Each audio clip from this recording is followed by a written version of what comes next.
کام کی دنیا میں ایک بہت بڑی تبدیلی آ رہی ہے۔ آج ہم اسی تبدیلی کو سمجھنے کی کوشش کریں گے، یعنی ہائبرڈ ورک کے نئے ماڈل کو، جہاں دفتر اور گھر دونوں ہی کام کی جگہ ہیں۔ ذرا سوچیں تو، کیا روزانہ 9 سے 5 دفتر جانا اب واقعی ایک پرانی، ایک آؤٹ ڈیٹڈ بات ہو گئی ہے؟ یہ وہ سوال ہے جو آج کل ہر کمپنی اور ہر ملازم کے ذہن میں گھوم رہا ہے۔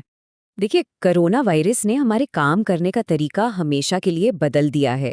ریموٹ ورک یعنی گھر سے کام کرنا اب کوئی آپشن نہیں بلکہ ایک حقیقت بن چکا ہے، اور بس یہیں سے کام کے مستقبل پر ایک نئی اور بہت گہری بحث شروع ہو گئی ہے۔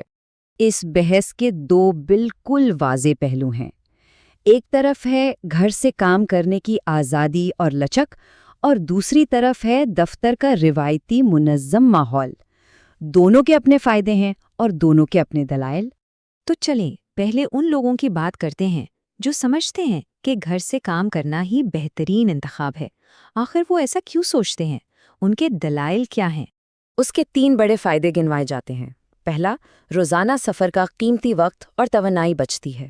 دوسرا، کام اور ذاتی زندگی میں ایک زبردست توازن قائم ہوتا ہے۔ اور تیسرا، بہت سے لوگوں کے لیے گھر کا پرسکون ماحول زیادہ پروڈکٹیو ثابت ہوتا ہے۔ لیکن ٹھہریے، کیا گھر سے کام کرنا ہی سب کچھ ہے؟ اب ان لوگوں کی بات کرتے ہیں جو آج بھی دفتر کو ہی کام کرنے کی بہترین جگہ سمجھتے ہیں، اور اس کے حق میں ان کے پاس بہت مضبوط دلائل ہیں۔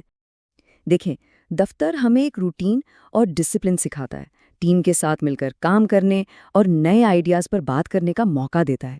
اور ہاں، گھر کے شور شرابے سے دور کام پر فوکس کرنے کے لیے ایک بہترین ماحول بھی دیتا ہے۔ تو کیا ہمیں گھر کی مکمل آزادی یا دفتر کے سخت نظم و ضبط، ان میں سے کسی ایک کو چننا ہوگا، یا کیا کوئی اور راستہ بھی ہے جو ان دونوں جہانوں کی بہترین چیزوں کو آپس میں ملا دے؟ اور بس یہیں سے ہائبرڈ ماڈل کا تصور سامنے آتا ہے۔ یہ گھر اور دفتر دونوں کے فوائد کو اکٹھا کر کے کام کرنے کا ایک نیا اور شاید ایک بہتر طریقہ پیش کرتا ہے۔